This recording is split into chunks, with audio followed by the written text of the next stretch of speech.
2024ची शेवटची अमावस्या ही सोमवती अमावस्या किंवा दर्शवेळ अमावस्या असे म्हणतात. यावर्षी 30 तारखेला आहे. आता 30 तारखेला सोमवार आहे. सगळ्यात महत्त्वाचं ही अमावस्या 30 तारखेला आहे. लक्षात घ्या, 30 तारखेच्या पहाटे 4:01 लागणार आहे आणि 31 तारखेला 3:56 संपणार आहे. 30 तारखेच्या अमावस्या पाळायची आहे, कारण ती पहाटे संपणार आहे. ती अमावस्या सूर्य पाहणार नाही, सूर्योदयाच्या आधी ती संपणार आहे. त्यामुळे आपल्याला काही सेवा करायची असते, त्या आपल्याला सोमवती अमावस्येला म्हणजेच 30 तारखेला करायची आहे. जेव्हा अमावस्या ही सोमवारी येते तिला सोमवती अमावस्या असे म्हणतात. दर्शवेळ अमावस्या ही शेती संबंधित आहे. विविध ठिकाणी विविध प्रकारच्या अमावस्या साजरे केले जातात. आजच्या व्हिडिओमध्ये आपण या सोमवती अमावस्येला कोणती सेवा करायची, त्याचबरोबर वर्षाच्या शेवटची अमावस्या आहे, या अमावस्येला कोणते उपाय करायचे हे आपण बघणार आहोत. नमस्कार मंडळी, श्री स्वामी समर्थ. जय जय स्वामी समर्थ. तुमचं माझ्या चॅनलमध्ये खूप खूप स्वागत आहे.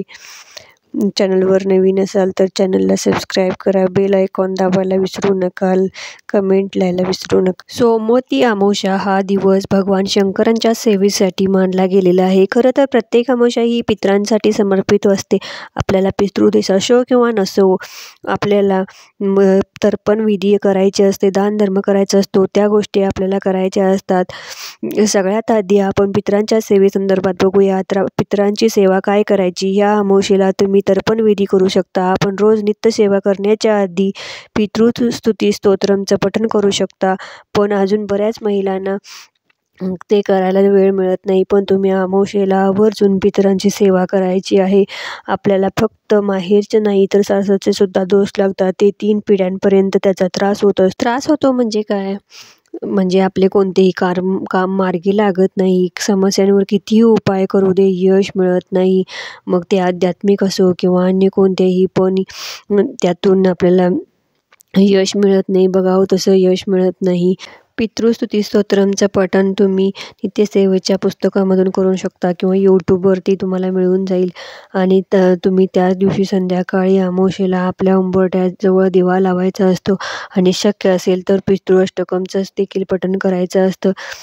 12 वाजच्या आत तर्पण विधी करायचा असतो. त्याचबरोबर पितरांच्या स्मरणात दान करायचं असतं. अमावस्येला पितरांसाठी एक ताट तयार करायचा असतो. त्यामध्ये दही भात किंवा भात तूप, पण हा भात आळणी असावा. भातामध्ये मीठ घालू नये.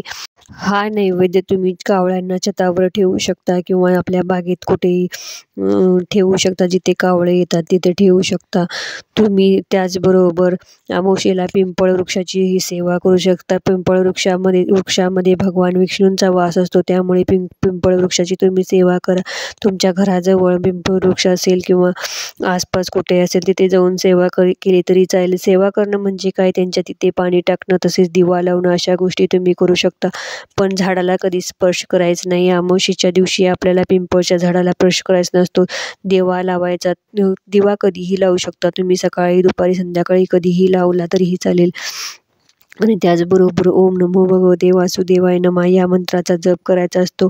आता अमावस्येला आपल्या घरातील नकारात्मकता बाहेर काढायची असते. मग ते जुने फाटके कपडे असो किंवा जुने रद्दी भंगार असो, या सगळ्या या पद्धतीने स्वच्छ करायचा असतो. आणि संध्याकाळी घरात कोणी आजारी व्यक्ती असेल तर त्यांच्यावरून तुम्ही उतारा करू शकता. नवीन घर, गाडी असेल त्यांचा उतारा करू शकतात. घरात खटखटी भांडण आहे तर मग तुम्ही कालभैरव अष्टकमचं पठण करू शकता. तुम्ही प्रेग्नेंट असाल तरीही तुम्ही ह्या सेवा करू शकता. तुम्ही हातामध्ये मोहरी आणि थोडंसं भस्म घ्यायचं आहे आणि 11 वेळा कालभैरव अष्टकमचं पठण करायचं आहे. अमावस्येच्या संध्याकाळी अगदी 6, 6:30, 7, 8, 9च्या या वेळेत तुम्ही केलं तरी हरकत नाही. तुम्ही करून बघा. वारंवार घरात खटखटी होणं, कोणाचं कोणाशी न पटणं, एक नकारात्मकता, निगेटिव्हचे वाईब घरात येत असतील तर तुम्ही हे सेवा करू शकता. 11 वेळा कालभैरव अष्टकम, 11 वेळा वल्कासुक्तम म्हणायचं आहे. वल्कासुक्तम हे नित्यसेवेच्या पुस्तकामध्ये तुम्हाला मिळून जाईल.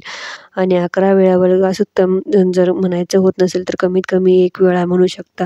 उजव्या हातात मोहरीच्या रक्षा घ्यायच्या आहेत आणि सेवा 11 वेळा कालभैरव अष्टकमची आणि वरदासुक्तमची सेवा झाल्यावर आपल्या घराच्या प्रत्येक कोपऱ्यामध्ये टॉयलेट आणि बाथरूम सोडून ते टाकायचं आहे. आपल्या घराच्या प्रत्येक कोपऱ्यात टाकायचं आहे, पण टॉयलेट बाथरूममध्ये टाकायचं नाही. दुसऱ्या दिवशी ते घर झाडताना ते स्वच्छ झाडून कचऱ्यात टाकू शकता. ही खूप सुंदर आणि प्रभावी सेवा आहे.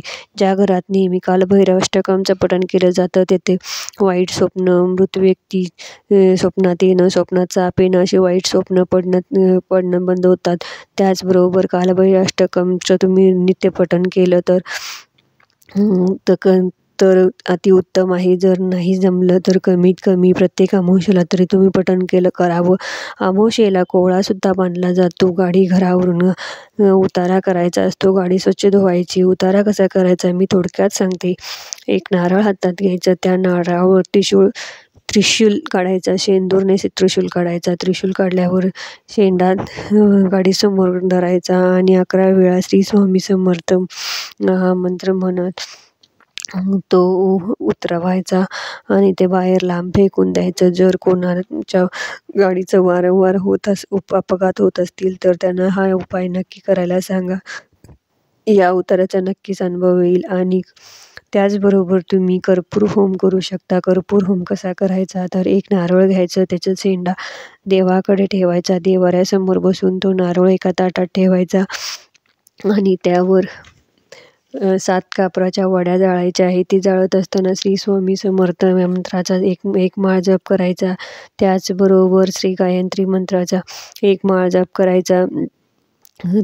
त्या सेवेला आपण अमावस्यापासून सुरुवात करायची आहे. हा होम रोज करायचा असतो. नारळ तोच ठेवायचा. अमावस्या ते अमावस्या ही सेवा करायची असते.